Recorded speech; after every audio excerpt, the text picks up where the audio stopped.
Hi, my name's Chris Gray and I started buying property at the age of 22.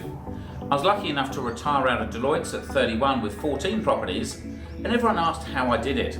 So I've spent the last 20 years either teaching people how to do it or doing it all for them. But before I tell you more about my passion about property, let me tell you about my second passion, and that's cars. You might think this 2005 orange Lamborghini is a bit out there, but you should have seen what it looked like before. Now, that's how I get one of my kids to school. But given I've got two, if I've got a rainy day, then I take them in my 1985 stretch Cadillac that also works as a rally car going through the outback, raising money for Cancer Council and for the farmers. And if I've got a bright sunny day and two kids to take to school, I take them in my 1912 Model T with a crank start. But as you can see, it probably spends most of its time either getting parking tickets or being in the garage trying to get repaired. So let me tell you about some of the properties that I've owned, I've lived in, or that we've bought for clients.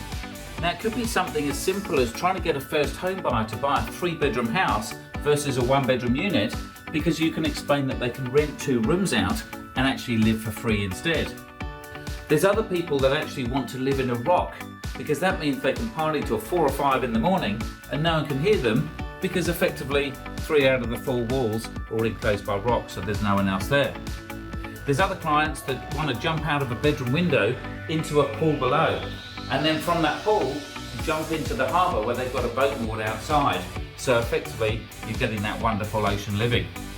And then for me, my current property is a completely round building where everyone gets a whole floor, so you end up spending your life running around trying to get the kids ready for school, and they're trying to escape from you. The only thing I'd change though is maybe to have a remote control so that I can actually rotate the property depending on which way the sun is. So as hopefully you've got to see, I'm not your typical accountant, I'm not your typical newsreader, and I'm definitely not your typical buyer's agent. I believe in living life to the full and doing whatever it takes to make sure you can afford your dream home and your dream lifestyle.